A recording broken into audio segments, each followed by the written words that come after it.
Hi, this is TJR. Over the Christmas weekend, singer-songwriter George Michael passed away. At this time, cause of death is not well known, just that it has something to do with heart failure is all I've been able to find out.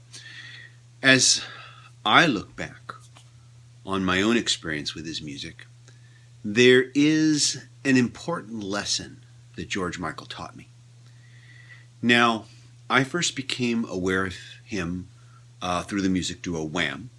And the hit single Wake Me Up Before You Go Go. This was back in 1984.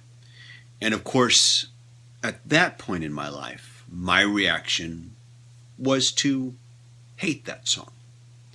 I hated it as corny, innocuous, insipid. And this is because I listened to it with prejudice. Because you see, at the end of the day, Wake Me Up Before You Go Go is no more cornier than Love Me Do by the Beatles. And pretty much almost as catchy. But then again, I grew up in an era of guitar-driven rock, when classic rock was not classic but was new. And so there was this natural rejection of the more synth-oriented pop of the 80s. And not just from myself, but from other people who, grew up in that era. Later, when George Michael went solo, the album Faith came out. And once again, my reaction was to listen with prejudice. I thought the title track, which had made radio, was only somewhat listenable because of its use of the Bo Diddley beat, but way too popped out. And I couldn't stomach I Want Your Sex. I thought it was just too obviously 80s, even back then in the 80s. And so there was no way I was going to listen to the rest of the album. After all, George Michael was really good looking and all the girls liked him. Why shouldn't I dismiss his work as drivel? And once again, I was listening with prejudice. So, some years later, I am in the car with a friend, and a song comes on her car stereo. The song is Heal the Pain from George Michael's next album entitled Listen Without Prejudice Volume 1. But as the song started, I was not aware of this fact. And when the song's opening acoustic guitar, electric bass, and hand percussion hit my ears, I was struck already by how Beatlesque the song sounded. And as the vocal starts, I'm struck again. And I ask her, is this George Michael? The melody of the verse is really nice, but the melody of the chorus is beautiful. The chorus has this wonderful bit of vocal timing. After the first line of chorus, each succeeding line begins its first note before the last note can be finished from the previous line. It's something you can only do in the studio and will require a second vocalist to make it work if you try to do it live. This song feels more akin to I Will from the White Album or If I Fell from a Hard Day's Night than anything coming out during the 80s. Now my friend who's with me, she is gushing about how much she loves the song because she imagines he's singing it to her.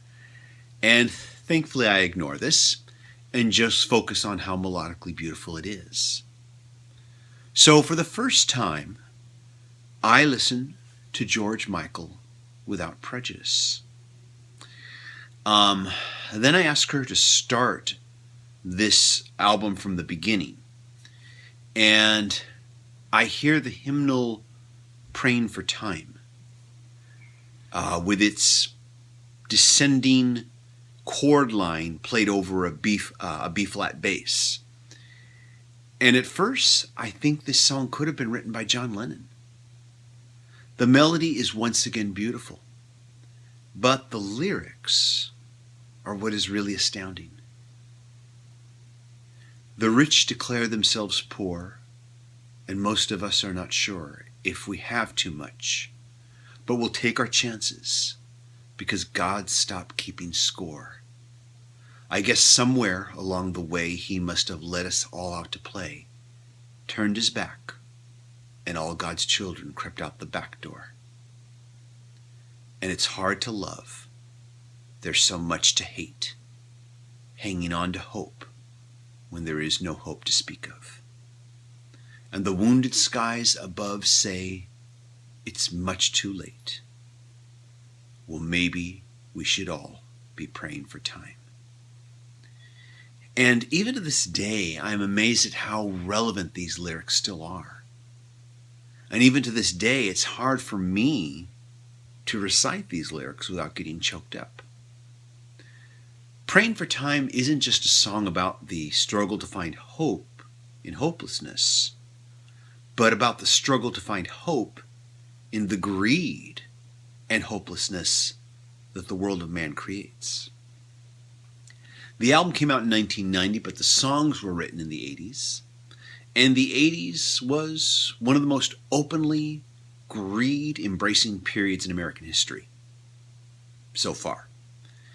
And sometimes when things are darkest, the best we can do is pray for time. Even now, it is lyrically one of the strongest songs I've ever heard. And so I listened to the rest of the album, and I listened to it without prejudice. I discover that the rest of the album is pretty damn good too. And Listen Without Prejudice, Volume 1, becomes one of my favorite albums of 1990. Now, during interviews leading up to the album's release, George Michael is quoted as saying that he intends to trade in some of his commercial points for artistic integrity. Now, looking back and listening without prejudice to George Michael's first solo album, Faith, I find that it is a solid pop album with some really good hooks. And if you listen closely enough, there are some solid soul, blues, and gospel influences lurking underneath it. And it shows a maturation from his Wham days. But Listen Without Prejudice Volume 1 is a quantum leap artistically. Freedom 90 starts like a slowed-down version of Sympathy for the Devil and then turns into a mellow funk. Cowboys and Indians manages to combine both jazz and classical stylings. And then there is the other hymnal on the album, They Won't Go When I Go, with its Beethoven-influenced piano. At every turn, Listen Without Prejudice is brilliant. And the sad thing is that too many people dismissed the album because it lacked the dance hits of his previous work. And sadly, not enough people listened without prejudice because Listen Without Prejudice Volume 1 was considered a commercial failure in the US. And because of that, Volume 2 never happened. And this is a musical tragedy. I remember during the 80s there was a lot of musical prejudice going on. And not to do with race, although that existed too, but prejudice about genres. People would loudly declare what they hated so they could loudly declare what they were. This could be summed up in bumper stickers like, metal's best, F the rest. There's only two kinds of music, country and western. If you liked new wave, you weren't allowed to like metal. And I think George Michael saw and realized this.